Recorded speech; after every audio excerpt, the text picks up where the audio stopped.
When we talk about rape as a pandemic, it goes back to, again, the rate at which we're dealing with these issues. And it's not just rape, it's SGBV, sexual gender-based violence. So it includes domestic violence, physical violence, assault, any kind of violence against women and children is under SGBV, right? But because rape is one of the my skin crawl. It's so bad that it goes to the core. It destroys a person. It destroys the soul of a person. It kills you internally.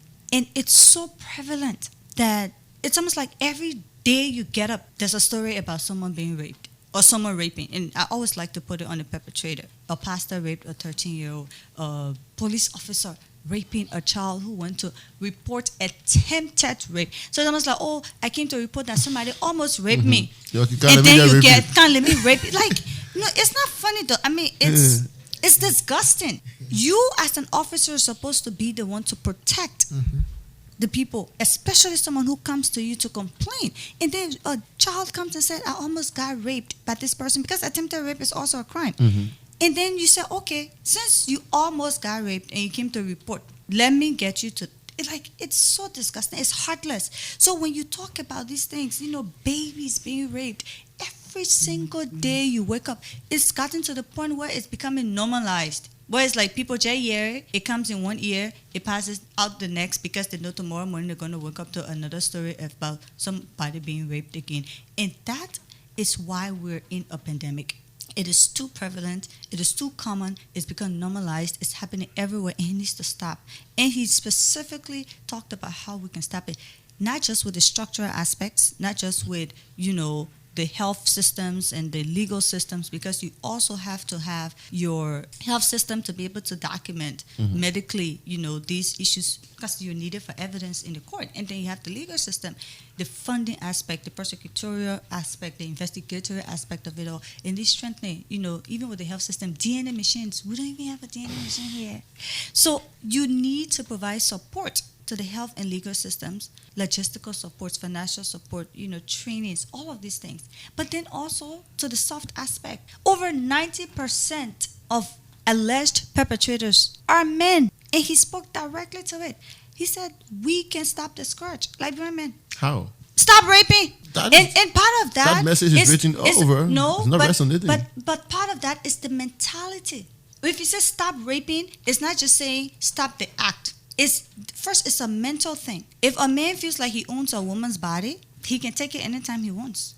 Any man that feel like they own a woman's body, that I can see a girl walking down the street, if I don't have sex with her, I'll just grab her and rape her. That's part of the problem. You gotta have to stop thinking that way. You have to stop having the mentality that a woman's body belongs to you, whether you know her, whether they're your girlfriend, whether they're your wife. Once you feel entitled to her body and you feel like you can have sex with her at any time, you're capable of raping her. That's rape. That's how it starts. Once it's without the consent, when the person ain't agree to say yes and you do it because you feel like that my woman or not my woman, or that I can do this, I can do that, that's part of the problem. So as men, the mentality, the perception that you own a woman's body, whether that's your girlfriend, your wife, someone you know, someone in the community, someone you want, is part of the problem. And we can stop that. We can stop thinking that way.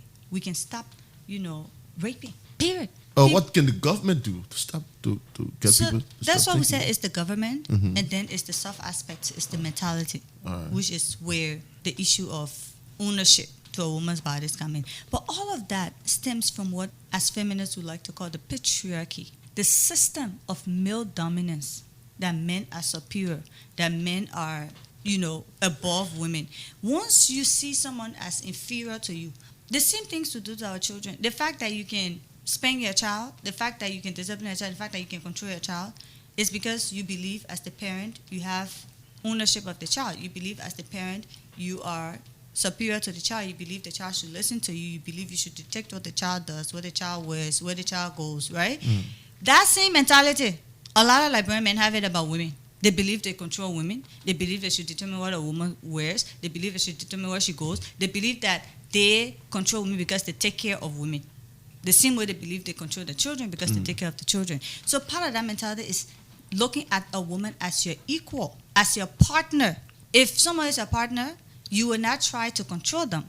You will not try to beat them if they don't do. This is all interconnected. The reason why there's high rate of domestic violence is because a man feels like, if you tell a child, don't go down there, and the child goes there. And as a father, the first thing you want to do is spank the child. It's the same way men take women. If you tell a woman, don't go out with your friends, and she goes out with her friends, when she come back, you put in slapping her ear. So if you don't stop thinking of women as your children or as people you control instead of your partner, it all comes down to the ownership. So part of the thought process is, how do we see our sisters, our mothers, our girlfriends, our wives as our partners? Because you don't control your partner. You don't slap your partner if he or she doesn't do what you want. You don't, in business or in life, you don't treat your partners like you're inferior. You're partners, right? Mm-hmm. But the fact that men, especially Liberian men within our society in this day and time, treat women like they would treat their children, is why they also feel like, if I want to have sex with her, I will have sex with her whether she agrees or not. And that's rape, once there's no consent.